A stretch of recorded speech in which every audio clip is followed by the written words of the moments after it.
1975 lançou a Bíblia de rodapé e todos os crentes da nossa igreja que podiam comprar a Bíblia, comprou. E na nota de rodapé é onde está as heresias. Tá certo? Ele diz que aqueles gigantes, e viram os filhos de Deus, que as filhas dos homens eram belas, e entraram a elas. Ele diz que eram anjos, que coabitaram com as mulheres. Por isso que se prega isso. Era o rodapé da Bíblia dele. Querido, anjo não pode casar. Anjo é espírito, ar, vento, não é carne. Não pode gerar filho. É heresia. Ele diz que aquele cavaleiro de Apocalipse, que entra montado num cavalo branco, com arco, saiu vencendo para vencer, aquele é Jesus. E Nebuchadnezzar bota no rodapé da Bíblia. Aí isto é uma heresia. Ele diz que a igreja vai passar pela grande tribulação, porque está escrito que o anticristo vai perseguir os santos. Mas se ele ler Daniel 7, a partir do 18, vai ver que o anticristo persegue os santos. E santos aí são israelitas. Quem pode dizer amém? Amém. Também ele diz que no Antigo Testamento há vários assuntos sobre a igreja. Eu já li a Bíblia algumas vezes e nunca vi tanta coisa no Antigo Testamento sobre a igreja. Tem alguma coisa aqui e acolá. Quem é esta que sobe do deserto tão aprazivelmente escorada no ombro do seu amado? É a igreja. No Antigo Testamento fala assim. Quem é esta que aparece como a alva do dia, vibrante como o sol, retumbante como o exército com bandeira? A igreja. Mas é só por aí. Mas ele também ensinou que o arrebatamento de Elias, que não é arrebatamento, o arrebatamento de Enoque simboliza o arrebatamento da igreja. Por isso que nós pregamos isso. Mas se a gente procurar no Novo Testamento, não tem uma palavra dizendo que Elias, ao ser levado num carro de fogo, simboliza a igreja. Não tem isso no Novo Testamento. Porque o Novo Testamento, as epístolas são doutrinas. E só tem uma ou duas alegorias, quando Paulo diz em Gálatas que o monte representa Agar. Só isso. Mais nada. Então nós precisamos aprender essas coisas para rebater estes assuntos que tão terrivelmente feriu o nosso povo. Tá certo? Agora, vamos entrar no assunto da grande tribulação. Para acontecer a grande tribulação, é preciso que algumas coisas aconteçam. Como quem adquiriu a apostila vai ver que existem 9 eventos escatológicos mais visíveis, que é o arrebatamento da igreja, o primeiro arrebatamento da igreja. A igreja sobe e vai para o tribunal de Cristo. As obras dos crentes serão julgadas. Não é o crente que vai ser julgado. Se ele já teve o corpo glorificado e chegou nas nuvens, já está salvo. Então, são as obras que serão julgadas para o crente ser galardoado, para reinar com Cristo por toda a eternidade. Porque Apocalipse capítulo 5, versículo 9 e 10 diz assim: os anjos estão cantando para Jesus e dizendo: digno és de tomar o livro e desatar seus selos, porque foste morto e com teu sangue compraste para Deus homens de toda a tribo, nação e língua, e os fizestes reis e sacerdotes sobre a terra. Nós somos reis e sacerdotes. Então essa história de dizer na oração: Senhor, eu sou aquele pano que fica na frente da igreja onde os crentes limpam o pé, isso é pecado. Não diga mais isso não. Não diga que não é eu sou um zero à esquerda. Pelo amor de Deus. Você chega: oh Senhor, você é um zero à esquerda. Diz: eu te salvei para ser um zero à esquerda ou para ser meu filho herdeiro do céu? Na primeira carta de Pedro, capítulo 2, 9 e 10, diz assim para nós: vocês antes não eram povo, mas agora vocês é um povo santo, nação eleita e sacerdote real. Somos sacerdotes reis. Sabe o que significa? A palavra sacerdote do hebraico kohen significa intercessor. Nós somos reis intercessores. Assim, quando eu e você orar, que estiver angustiado, nunca mais diga: Senhor, eu sou uma barata, cuidado, o pessoal diz em cima. Diga assim: pensam que eu não sou nada, dizem que nada sou, pode me humilhar, pisar, criticar, pode me empurrar no canto da parede, me debulhar e cuspir, mas eu sou rei e sacerdote para sempre.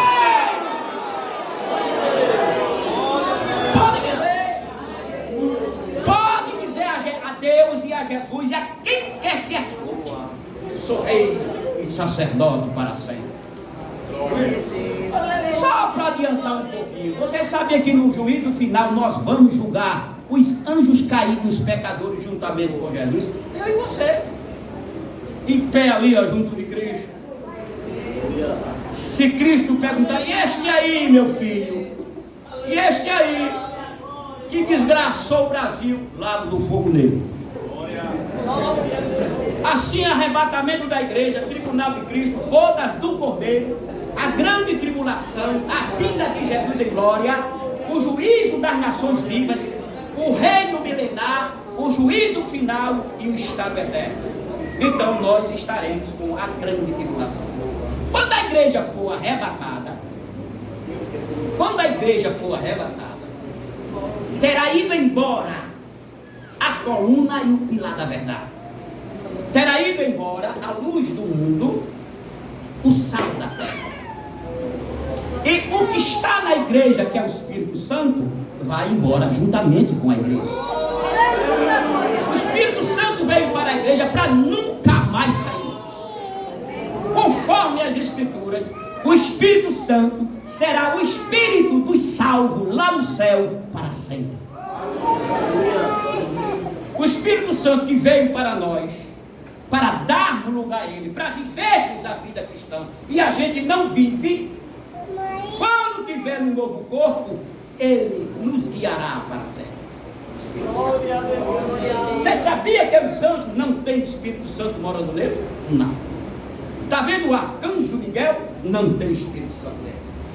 O anjo Gabriel também, o Espírito Santo não mora nele.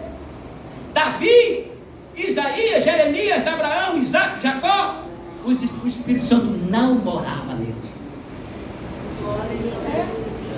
Os crentes do Antigo Testamento, o Espírito Santo estava com ele e sobre ele. Mas os anjos nem está, nem com ele, nem sobre ele, nem nele. Mas na igreja, o Espírito Santo está com ela, sobre ela e nela. Por isso que nós, observa o que eu vou dizer agora.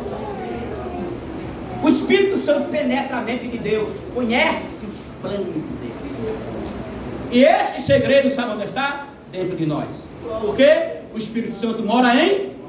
Olha. Então, entre o segredo de Deus e a revelação para nós, não tem distância. Essa história de gritar: Senhor! Peraí. Já viu quem grita apontando para o céu e pedindo Deus? É quem não tem fé ou está desesperado. Crente desesperado é falta de fé. Crente angustiado é falta de fé. Aí ele ora assim: vem com tua palavra. E ele diz: estou aqui dentro gritando. Eu estou aqui. E o desespero não deixa você. O crente que crê diz assim: Senhor, quem mora em mim, conhece o meu levantar. Quando o salmista Davi disse assim: tu sondas e me conheces, Salmo 139. Sabe o que está dizendo? Aqui tem várias costureiras que eu sei. A palavra sondar, tu me sondas, tu me põe pelo avesso. E costureira que se preze, e pessoa que conhece de costura, não compra roupa sem antes olhar pelo avesso, para ver se a costura está bem acabada, se está bem chuleada. Olha, chama-se acabamento interno. Se o acabamento interno for bom, por fora é extraordinário. Daí o salmista salmista Davi diz: me põe pelo avesso, e se tiver alguma coisa ruim, faz um chuleado em mim, corrige-me. Glória a Deus. Assim a igreja vai embora. O detentor é o Espírito Santo. O detentor não é a igreja. Não, senhor. Quem impede o mal de se manifestar não é a igreja. A igreja não é eterna. Não. A igreja foi fundada, ela é antes da fundação do mundo, mas foi fundada por Cristo. Quem pode deter o Espírito Santo é algo eterno. Quem pode deter o mal é algo eterno, que é antes do mal. O Espírito Santo que está na igreja é quem detém para que o mal não se manifeste. Ele é quem impede que o mal não se manifeste. Tá certo? Porque a igreja é formada de dois tipos de elementos: o elemento humano e o elemento divino. O que é o elemento humano? O elemento humano é sujeito às misérias humanas. O que é a miséria humana? Pode ser crente de espremer e dar um barril de óleo, mas quando a angústia vem, tenha compaixão, baixa a cabeça, remunga, chora, se maldiz. Elemento humano. O elemento divino que está dentro do crente, quando ele está desesperado, dá uma sacudida nele e opa! Aleluia! Cresce! Fortifica e glorifica o Deus da glória mesmo. Elemento divino. Se a igreja não tivesse o elemento divino, era simplesmente uma instituição religiosa. Ah, qual foi o crente aqui que não teve desesperado que o Espírito Santo sacudiu? Acorda, crente, elemento humano e elemento divino. Logo, quem resiste o mal é o elemento divino. Quando a igreja foi embora, foi-se embora o elemento divino. Aí você pode perguntar: e quem vai evangelizar os pecadores? A pregação do evangelho, como era no Antigo Testamento. No Antigo Testamento não tinha campanha evangelizadora, não tinha mensagem específica de salvação. Tinha não. A mensagem repetida era o evangelho do reino. O Messias virá para instalar um reino na terra. Daí muitos gentios eram batizados, se tornavam judeus, eram prosélitos. Tá certo? Bem, assim o Espírito Santo é quem impede a manifestação do mal. Mas quais são os motivos da grande tribulação? Eu coloquei alguns aqui para os irmãos entenderem. Levar Israel a receber o Messias. Os irmãos sabiam que Israel nunca foi um povo obediente? Nunca. Israel nunca foi um povo obediente, e nem é. Quando Israel saiu do Egito, saiu com dois tipos de pecado: o pecado da idolatria e o pecado da rebelião. O pecado da idolatria foi curado no cativeiro babilônico. Nunca mais Israel adorou ídolos depois do cativeiro babilônico. Mas o pecado da rebelião continua. E ele vai ser corrigido na grande tribulação, quando Jeová vai permitir que Israel sofra. Assim, o tempo da angústia para Jacó, 37 de Jeremias, é o tempo da correção de Israel. Então, levar Israel a receber o Messias, trazer juízo sobre a terra. Por que vai acontecer isso? E outros pontos. Porque Israel rejeitou Deus 3 vezes. Rejeitaram o pai. Disseram para Samuel: dá-nos o reino. Os irmãos conhecem essa história. Deus disse a Samuel: diga a eles que eles não rejeitaram você, rejeitaram a mim. Eu ainda vou tomar uma providência com eles. Rejeitaram o filho. Quando Jesus estava diante de Pilatos, Pilatos disse: eis aí o vosso rei. Eles gritaram: não temos rei senão César. Então rejeitaram o pai, rejeitaram o filho e rejeitaram o Espírito Santo. Estevão, pregando diante dos sumos sacerdotes de Israel, Caifás e Anás e companhia, diante do Sinédrio também, ele disse: homens de dura cerviz, até quando rejeitai o Espírito Santo? Rejeitaram o pai, rejeitaram o filho e rejeitaram o Espírito Santo. Portanto, Israel vai pagar muito caro por cada vez. E a igreja vai passar pela grande tribulação? Não. Onde é que está escrito que a igreja não vai passar pela grande tribulação? Em muitos lugares. Um desses aqui é 1 Tessalonicenses, capítulo 1, versículo 9 e 10. Paulo escreve assim: dos ídolos vos convertestes a Deus, para servir ao Deus vivo e verdadeiro, e esperar dos céus a seu Filho, a quem ressuscitou dos mortos, a saber Jesus, que nos livra da ira. Se dissesse nos livra na ira, era quando a gente estivesse sofrendo da ira, ele livrava. Mas não diz na ira, diz da ira. Assim, antes que a ira de Deus venha, a igreja... Na mesma carta, no capítulo 5, versículo 9, Paulo escreve: porque Deus não nos destinou para a ira, mas para a aquisição da salvação por nosso Senhor Jesus Cristo. Por isso, pessoas que não entendem disso, não têm relacionamento com Deus. Crente assim da nossa igreja não sabe o que é relacionar-se com Deus. Quando vai orar, já vai orar chorando: Senhor, tu sabe de tudo, o salário veio de nós, Senhor, é um problema do meu filho está no mundo. Sim, você entregou esses problemas ali? Entreguei. Porque está chorando. Lembra uma irmã lá no Rio de Janeiro? Ela disse: ó, irmão Saulo, eu estava aqui, meu filho tinha 17 anos e estava no mundo, tudo desviado, e eu chorando, vim várias vezes aqui, 2, 3 horas da madrugada, e uma madrugada eu estava aqui aflita, quando Jesus disse: mulher, usando ela, mulher, vai dormir, quem vão vigiar o sentinela se o Senhor não guardar a cidade. Vai dormir, mulher.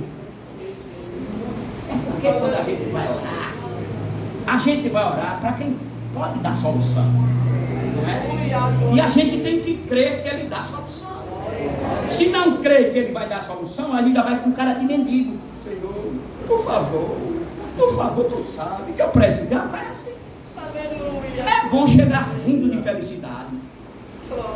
Quantas vezes a minha esposa escondeu lá dentro do quarto, dando uma risadazinha gostosa. O que é que você estava rindo? Eu estava rindo porque eu fui me encontrar com o Senhor para falar com Ele.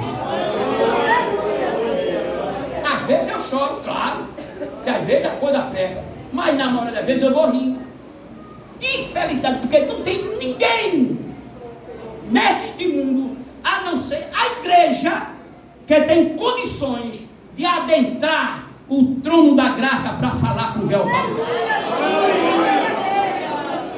Jonas é testemunha disso, que eu digo na sala de aula. Olha, é em tom de brincadeira, mas é uma realidade. Às vezes eu vou orar, e quando eu estou muito alegre, mais afoito, porque a pessoa alegre fica afoito, eu digo: Papai do céu, em nome de Jesus, se tiver alguma reunião lá em cima, com querubim, serafim, arcanjo, o que for, por favor, manda ele dar uma voltinha, que teu filho vai entrar agora. Os irmãos pensam que eu digo isso com medo? Não. Eu digo isso com felicidade, porque eu sei que ele ri de alegria. Agora deixa eu mostrar dois textos da Bíblia. Isaías capítulo 1, versículo 12 e 13. O profeta Isaías é usado numa profecia criticando Israel por ser legalista. Haja sábado, haja sangue de animal, haja lua nova, haja não sei o que. Aí Deus, pelo profeta, diz: já estou farto das vossas luas novas, já estou farto dos sangue de animais, já estou farto das vossas festas, já está fedendo na minha narina. Versículo 18 do capítulo 1. Eu quero conversar com vocês. Quero arguir-me. Sabe o que é arguir? Vem conversar, vem perguntar. Se vosso pecado for escuro, eu clareio. Se for vermelho, eu branqueio. Mas eu quero conversar com você.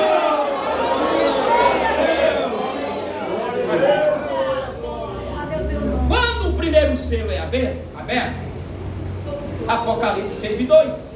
E vi quando o cordeiro abriu um dos 7 selos, e olhei, e um dos 4 seres viventes, dizendo, como se fosse voz de trovão: vem ver. Esse chamado era para ver os acontecimentos que iriam iniciar a grande tribulação. Na abertura do segundo selo, João viu, e eis um cavalo branco, e o seu cavaleiro com um arco. E foi lhe dado uma coroa e ele saiu vencendo para vencer. Os irmãos observem que ele tem um arco, mas não tem flecha.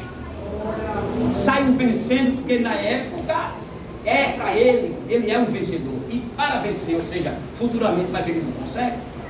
Assim no capítulo 6, versículo 1, até o capítulo 8, versículo 5, fala dos 7 selos. Juízo através da trindade satânica. Do capítulo 8, versículo 6, até o final do capítulo 14, fala das 7 trombetas. Juízo por meio dos anjos. Do capítulo 15 até o 16, 17 a 21, fala das 7 taças. Juízos provenientes do grande Deus. Haverá salvação durante a grande tribulação. Vocês leram o versículo aqui? A leitura de 7 de Apocalipse, versículo 9 a 14.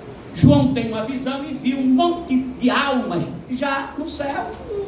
E vi uma grande multidão de raças, tribos, nações e línguas que não se dobraram perante o anticristo e foram mortos.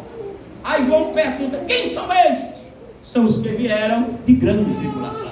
Observe: raças, tribo, nação e língua. Fala de povo gentil. Assim, gentios serão salvos na grande tribulação. Como assim? É porque a porta da graça vai fechar, professor Saulo. Claro que vai fechar. Porque somos salvos pela graça. É um dos dispositivos. Somos salvos pela graça, pelo sangue e pela fé. Não só somos salvos pela graça. No Antigo Testamento, os crentes do Antigo Testamento morriam e esperavam a salvação. Então, salvo pela graça de Deus, pelo sangue de Jesus, pela nossa fé nesses dispositivos. Quando a porta da graça se fechar, então haverá salvação pela fé no sangue do... Quem pode dizer amém? Amém. Assim, a fé salvífica e o sangue é que limpa o pecado. A porta da graça se fecha. Que hoje as pessoas podem ser automilionários e ir para o céu, pode morar na cobertura, ter avião, e ainda morar no céu. Isso é graça. Não tem perseguição, isso é graça. Mas na grande tribulação, quem quiser ser salvo vai ter que dar a própria vida, porque vai desafiar o governo do anticristo. Aí, salvação sem a graça. Só pelo sangue de Jesus e pela fé nestes dispositivos. Quem são os 144 mil? Os 144 mil são 144 mil israelitas que evangelizarão a terra pregando o evangelho do reino. Deixa eu dizer uma coisa a vocês, que muitos pregadores se engasgam aí. Diz que depois da grande tribulação vai pregar Jesus Cristo crucificado. Não. A mensagem da época da grande tribulação é a antiga mensagem do reino. Porque quando João Batista anunciou a chegada do reino, Jesus confirmou a chegada do reino, mataram os últimos pregadores do evangelho do reino, começou a graça. Quando a graça fechar, o evangelho do reino se inicia. E a mensagem é 14, 4 e 5 de Apocalipse. O reino vai ser dado ao Senhor Jesus Cristo, ou seja, o reino milenar. Só há um povo chamado noiva de Cristo, que é a igreja. A igreja do Calvário ao arrebatamento é um povo diferente. Cristo é seu noivo, será seu esposo. Israel não é noivo de Cristo, nem o povo da grande tribulação é povo de Cristo, nem o povo do reino milenar é noivo de Cristo. Só a igreja. Só a igreja é chamada noiva. Assim, por exemplo, na época da grande tribulação, quando a igreja partir, vai-se embora salvo. Mas é muitos judeus aqui em Camaragibe. Sabia que tem muitos judeus em Camaragibe? E como é que a gente pode provar? No século XIV, A Igreja Católica Apostólica Romana, portuguesa, lá em Portugal, perseguiu os judeus e obrigou eles a se tornarem cristãos católicos. E pegaram seus filhos e colocaram em conventos. E pegaram o seu primeiro nome e trocaram. Melhor, pegaram o sobrenome e trocaram o sobrenome. Botaram o nome de árvores, aves e animais. Por exemplo, José Silvestre. Silvestre já está falando de plantas. João Pinto. Jorge Leão. Maria de Oliveira. Paulo Carvalho. Quem pode dizer amém? Amém. Então todo mundo que tiver nome do sobrenome de árvore, animais ou planta, tem sangue judeu na veia. Tem aqui a Oliveira? Olha que é. Assim, quando a igreja partir, o Espírito Santo vai induzir, não é encher, induzir esses descendentes das tribos espalhadas pela terra a evangelizar. Quem pode dizer amém? Amém. Muitos, não precisa vir ninguém de Israel. Aqui em Camaragibe tem. Lá, Itiúma, São Lourenço, Clapina. Esses vão evangelizar o evangelho do reino, tá certo? As duas testemunhas, que é outra briga de foice. Eu estava dando um estudo, tinha vindo um presbítero de São Paulo, e ele estava perguntando se estava fazendo pergunta, e a pergunta foi: quem são as duas testemunhas? Aí o presbítero disse: eu posso responder, professor? Pode. O anjo Gabriel e Miguel. Aí, por que a igreja fala isso? Porque anjo não morre e as duas testemunhas morrerão. E o bichinho já errou aí. Então as duas testemunhas são dois judeus que o Senhor Jesus levantará no final, quando a igreja subir. Esses dois homens serão capacitados e ungidos à semelhança de Moisés e Elias. Por isso que um tem poder, se possível for, fazer descer fogo do céu, à semelhança de Elias. E o outro, se possível for, fará a água tornar-se sangue, à semelhança de Moisés. Deus não precisa trazer ninguém da sepultura para cá. Deus tem homens espalhados sobre toda a face da terra. Essa é a história que alguns crentes dizem: não tem mais gente feito Jó, não tem mais gente feito Elias. Você está enganado. Elias também pensava: só eu escapei. Como é que é? Tu acha que tu é o bom, Elias? Tu acha que tu é o bom? Tu está dizendo: mataram os teus profetas, derrubaram os teus altares, perseguiram os profetas, e só eu escapei, só tu. Ele ainda tem 7.000. Mas Deus vai revelar quem é. Só revela na hora, quando precisa. Assim, no Antigo Testamento, quando você vê falar em testemunho, havia duas testemunhas de Deus, que é a lei dada por Moisés, que é a palavra de Deus que foi escrita, e os profetas que traziam a mensagem imediata de Deus. Então a lei e os profetas é chamada as duas testemunhas do Antigo Testamento. Quando alguém era condenado, lembra-se do caso de Acabe, que convidaram duas testemunhas, porque a testemunha, ela fala a verdade, certo? Então, duas testemunhas condenaram Nabote. Por isso que lá na grande tribulação, o Senhor Deus levantará duas testemunhas, que enquanto o anticristo começar, antes do anticristo começar a perseguir, porque a primeira metade da grande tribulação não haverá perseguição visível. A perseguição visível na segunda metade, como vou explicar. Então, estas duas personagens falarão na mídia.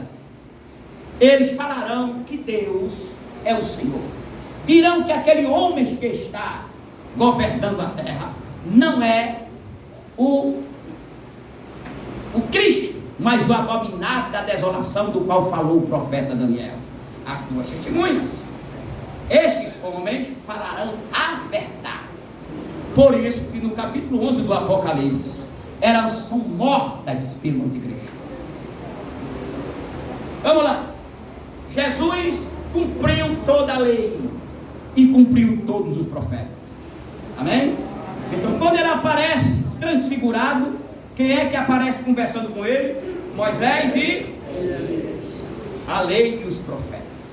Se vocês prestarem atenção, vai ver que o texto diz assim: conversavam a respeito de sua morte, porque a lei e os profetas testificavam de sua morte e ressurreição. É por isso que quando ele ressuscita, 2 anjos estão na porta do sepulcro, a lei e os profetas dizendo: olha aí, se cumprindo o que falamos. Quando ele vai para o céu, 2 anjos estão lá no Monte das Oliveiras, representando a lei e os profetas, como quem diz: olha aí, está escrito que ele vai para o céu. 110, versículo 1. Disse o Senhor a meu Senhor: assenta-te à minha direita, até que eu ponha teus inimigos por cabelos dos teus pés. Olha aí, se cumprindo a lei e os profetas. Então esses 2 homens vão pregar a verdade. Agora vou falar do anticristo, para os irmãos terem ideia. A besta, que é o anticristo, não. Aquela besta do capítulo 12 de Apocalipse. E vi uma mulher grávida, vestida de sol, uma coroa de 12 estrelas na cabeça, seus pés de uma lua, e um dragão a perseguia. O que é aquilo? Aquilo ali é a história de Israel sintetizada. Aquele dragão representa os governos do mundo, sempre contra Cristo, sempre contra Deus. Aquele dragão representa Satanás no mundo, governando toda a terra. E depois que Adão caiu, o governo deste mundo passou para ele. Viu? Foi que ele disse a Jesus: tudo isto me foi entregue, eu dou a quem quer. Se não estou pensando que ele mentiu, foi mentiu? Não, querido. Não, senhor. Aí, este governo deste mundo está na mão dele. E aquele dragão representa, persegue a mulher. Veja que a mulher está grávida. Agora vamos lá. Aquela mulher representa Israel, grávida do Messias. O dragão quer matar a mulher para não gerar o Messias. Com 12 coroas na cabeça, as 12 tribos de Israel: Ruben, Gad, Azer, Zebulon, Dan, Naftali, Judá, Issacar, Simeão e Levi. As 12 tribos, vestida de sol. A glória de Deus sempre esteve em Israel. A lua aos seus pés. Vamos lá. Grávida, a mulher, Israel, grávida do Messias, coroa de 12 estrelas, 12 tribos, vestida de sol, a glória de Deus. A lua aos seus pés. Eu estava no primeiro ano primário. Quando a professora disse: o sol é um astro luminoso e a lua é um astro iluminado. Primeira série primária. Então a lua aos seus pés recebe a glória da mulher. Então, quem foi que recebeu a glória da mulher? Foi que Deus disse a Abraão: em ti serão benditas todas as nações. Então os gentios representam a lua, que recebem a luz de Deus através de Israel. Através de Israel. E onde veio o Messias? Compreenderam, amém? Amém. Vamos para cá. Após a perseguição da mulher, que os irmãos veem, o anticristo está governando a terra. Ele é uma pessoa maravilhosa, faz o bem a todo mundo. Pense num camarada que vai resolver o problema da terra, querido. Os irmãos sabiam que Deus nunca resolveu o problema do homem? Nunca resolveu. O problema do homem que Deus resolveu foi para salvar a sua alma. Mas o problema de saúde não resolveu. Problema de comer não de segurança, não resolveu. Problema de escolaridade, não resolveu. Porque isto são problemas da sociedade. E o mundo já não. Por isso que a gente sofre. Aí ele proveu a salvação. Aí eu quero perguntar: se Deus faz tudo, pode tudo e sabe tudo, por que a gente ora? Se Deus faz o que quer, por que a gente ora? É as perguntas que a gente sempre escuta. Aí eu, às vezes, eu pergunto na sala: se Deus faz o que quer, é poderoso, por que a gente ora? Aí eu perguntei à minha esposa. Ela disse: para Deus abençoar. Mas ele não sabe já tudo. É para mudar o cativeiro, porque todo mundo está sujeito a sofrimento. Deixa eu dizer uma coisa fora do microfone. Vocês sabiam que o corpo humano, a carne, é amaldiçoada? Sabia disso? Ela adoece ou não? Adoece. A pessoa viva pode apodrecer parte do corpo ou não? Opa! Entendeu? Mas é a morada do Espírito Santo. Claro! Porque o Espírito Santo mora no Espírito, o Espírito mora na alma e a alma mora no corpo. Portanto, é morada do Espírito. Mas a carne veio da terra. E disse Deus a Adão: maldita é a terra por causa de você. Por isso que essas desgraceiras todas que acontecem. E quando acontece na vida do crente, aí ele vai, ó, para Deus virar o cativeiro.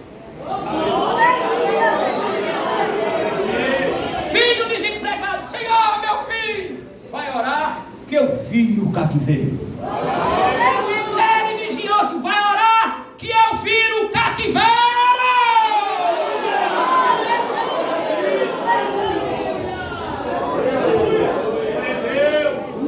É outra coisa, para que somos provados? Olha para ele. Aí eu perguntei a minha esposa: minha filha, por que a gente é provado? E eu sei.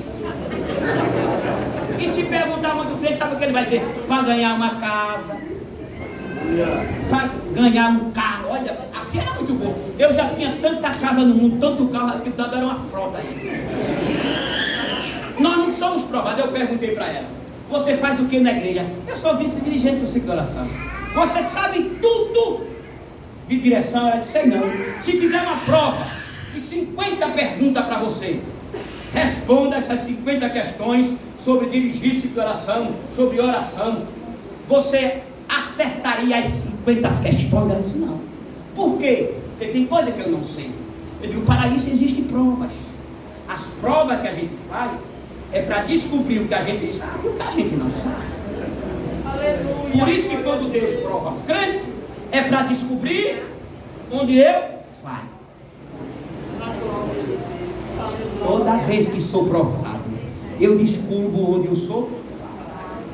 Eu pensei que era tão crente, eu pensei que era o rei da oração, o rei da segurança. Aí vem a aprovação, lá está eu no quarto. Senhor, eu não aguento mais, vou me derreter, vou dar tudo que tu não faz nada. Olha, a gente começa a botar a culpa, que a primeira coisa que a gente bota é a culpa dela. Eles não estão pensando: eu estou aqui, mas eu já passei 12 anos de seguração de manhã, segunda, terça, quarta, quinta e sexta, e daí eu não sabe segurar com as crianças. Foi 12 anos de porta fechada, só na igreja. E eu conheci muitas irmãs. O meu nome ficava na comissão do ciclo de oração. E quando chegava naquela que ganhava a lembrancinha, o irmão Saulo que nos ajuda. Eu ganhava presente da segunda, da terça, da quarta, da quinta e da sexta. E aprendi o que é circulação. Então eu vi o que é reclamação, meu Deus do céu, o que é sofrimento. E vi as irmãs, eu passava pelas irmãs assim: e aí, irmã fulana? Tudo bem, irmão Saulo, mas a luta continua mesmo. Eu digo: e Deus? Eu não sei o que ele quer, irmão Saulo. Eu já orei, já jejuei, já cantei, fiz 7 jejum, passei a noite de vigília, e Jesus nada. Eu digo: quer dizer que a senhora é tinindo e justa e Deus está errado? Não, a senhora está dizendo que fez tudo e Deus não fez nada. A senhora disse que fez tudo o que Deus queria e Deus não lhe respondeu. Então, mas que Deus ruim, meu irmão. Não, irmã, Quando for orar, diga a ele: eu sei que a culpa está em mim, me mostra onde é a minha culpa. Por isso a prova. As provas são para a gente ver onde a gente erra. Quando alguém pisa no pé da gente, quem está lutado? Dá um bicudo na canela. Mas o crente, quando ora, quando é machucado, o Espírito, ele: vou dar um jugo. Não, aproveita para treinar a tua fé. Aproveita e perdoa. Então, provação é para aperfeiçoar caráter. Assim, aquela besta do capítulo 13 do Apocalipse, eu vi uma besta que emerge do mar. Aí ela reúne, é semelhante ao leopardo, pés como de urso, boca como de leão e parecendo um dragão. Este governo do final dos tempos, ele reúne todas as qualidades do governo babilônico, grego, medo-persa e romano num só governo, e ainda pior. Este é o governo do final dos tempos. A besta que emerge do mar. Mar aí significa multidões. Quem já viu o mar, e não é difícil ver o mar, há ondas, e as multidões representam o mar. Vive de ondas. Ora faz levante, ora sim, ora não. Esse é meu, esse é teu. Voto sim, tu vota não. Chama-se mar. Então a besta que vem do mar, ou seja, a política que vem dentre os homens forma um governo. Seu cabeça é o anticristo, mas o espírito do governo é satânico. Aí tem outra besta. Já viu que essas bestas é um bocado de besta? Porque lutar contra Jesus só sendo um besta mesmo. Diz que vem uma besta emergir da terra. A terra representa a religião. Olha, um representa as multidões, o povo, e outro a religião. E este que emerge da terra tem dois. Mas o que representa, ele é assessor do anticristo. É por isso que ele faz milagres, ou falsos milagres, diante do povo, em nome do anticristo, para elevar o anticristo. Um chifre na Bíblia representa poder, representa assessoria religiosa, e o outro chifre, assessoria política. A gente já está com ele aí. Ele já está se mostrando quem é. Se vocês prestarem atenção, sabe como é que ele está se benzendo? Porque o catolicismo faz assim, o sinal da cruz. Ele faz ao contrário. Cruz para baixo, cabeça para baixo. Para ele já Deus não existe, Jesus não salva. Então, assessoria política, assessoria religiosa. E esse ainda não é ele não, viu? Ele ainda vem. Isso aí é o aprendiz da carta de ABC. E é esse, que tem essa qualidade. Imagina o que vem. Alguém pode dizer, mas eu não vou ser enganado. Glória a Deus, que tu vai ser enganado. Mas vai enganar muitos. Porque o que está aí governando enganou o cara. Então a besta que é mesmo da terra, assessoria religiosa e política.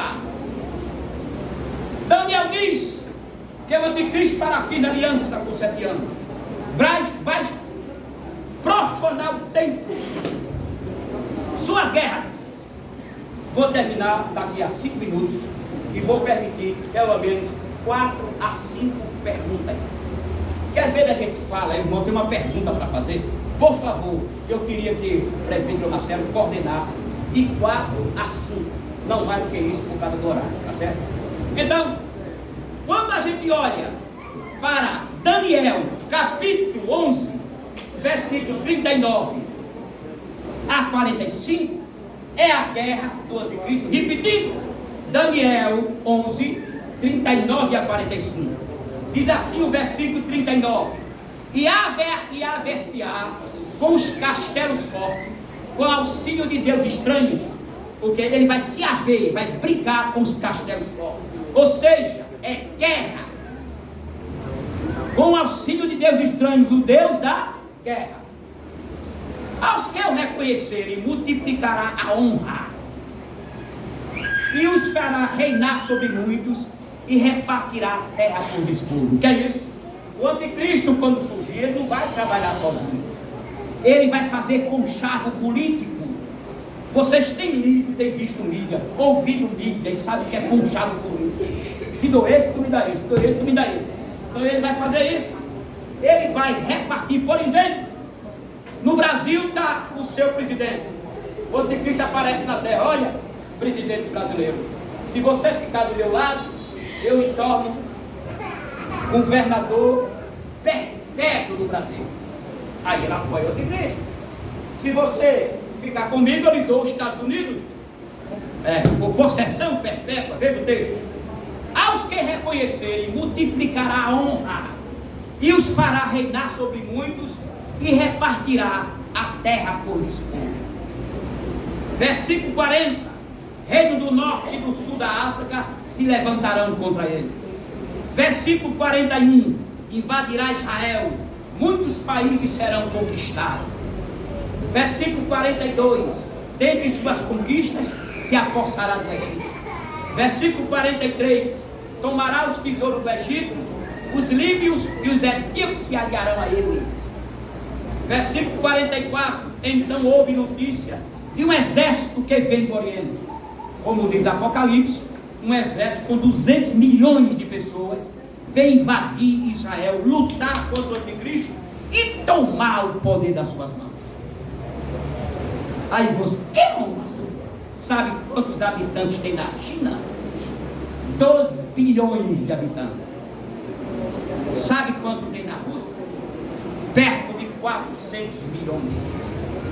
Então, um exército formado por aquela turma do Oriente dá 200 milhões de soldados. 200 milhões é a população brasileira. Então Deus vai abrir o rio Eufrates, e esse exército de 200 milhões, quando ele estiver guerreando, vai invadir a Palestina, vai descer pelo sul, para entrar por Canaã pelo ocidente.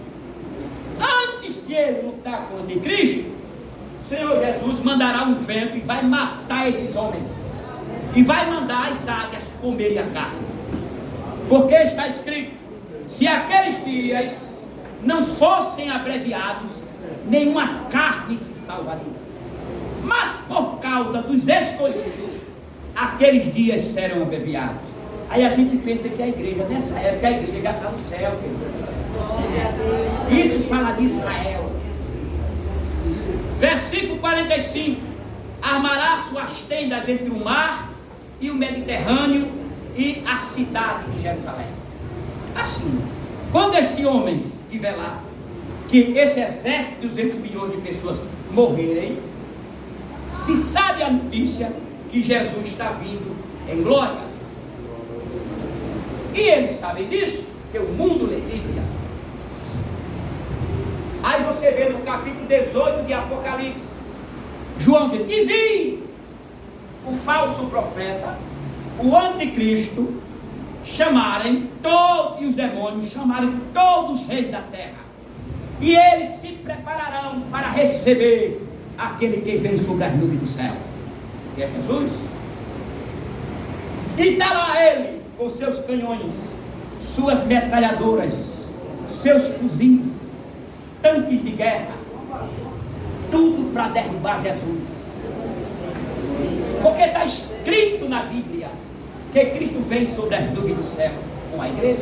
Aleluia. Aleluia, Jesus. Daniel capítulo 7, versículo 13, tem essa visão de Jesus vindo em glória para destruir o anticristo. Ele diz assim: eu estava olhando nas minhas visões de noite, e vi vindo sobre as nuvens do céu um semelhante ao Filho do Homem, e a ele foi dado o poder e a glória. Isaías 63, versículo 1: Isaías tem a visão de um homem montado no cavalo com as vestes ensanguentadas. Por que este homem está com a veste ensanguentada? Porque a briga do Calvário ainda não terminou. Ainda não terminou. Salvou a igreja, falta salvar Israel. Repetindo 110, versículo 1, Salmo. Disse o Senhor ao meu Senhor: assenta-te à minha direita, até que eu ponha teus inimigos por os cabelos dos teus pés. Cristo está sentado junto ao Pai, até chegar a época. E nessa época é o que Daniel disse. Zacarias 12:10. E sobre a casa de Davi, e sobre os habitantes de Jerusalém, derramarei o espírito de graça e de súplica, e olharão para mim a quem transpassara, e chorarão por ele, com quem pranteia por um filho único. Isaías 63, versículo 1. Isaías tem a visão e pergunta: quem é esse que vem de Edom, com as vestes tinta de vermelho? Aí o homem da visão, montado no cavalo branco: sou eu que falo com justiça e sou poderoso para vencer. Jesus, quando estava sendo acusado, julgado pelo Sinédrio, perguntaram a Jesus, 26:67 de Mateus: diz-me, tu és o Cristo? Ele disse: tu dizes, mas eu também te digo que em breve vereis o Filho do Homem assentado à direita do poder de Deus e vindo sobre as nuvens do céu. Aí João, no capítulo 19 do Apocalipse, preso na ilha de Patmos, ele vê a visão. Ele vê quando Cristo vem destruir o anticristo e prender Satanás. Seu filho, céu aberto, e eis um cavalo branco, e o que estava sobre ele é fiel e verdadeiro. Ele tem na sua cabeça várias coroas, suas vestes estão pintadas de sangue, ele tem seus pés reluzentes como fornalha, a sua boca sai a espada. Aí o vento dá o manto, e eu vi escrito na aba do seu manto e na sua coxa: Rei dos Reis e Senhor dos Senhores. Aí nós viremos com Cristo. Chega no Monte das Oliveiras, Cristo fica em pé. Agora imagina, querido, eu e tu e eu e nós e eu, tudinho comigo, quase mordendo a orelha. Jesus em pé, aleluia, anjos ao redor, nós coladinhos com ele. Jesus, arcanjo Miguel se investe. Pega o falso profeta, o anticristo, joga no lago do fogo. Lago do fogo. Lá vai o cão do inferno correndo. Pegue ele também. Cadê essa? Amarra essa coisa. Joga no abismo.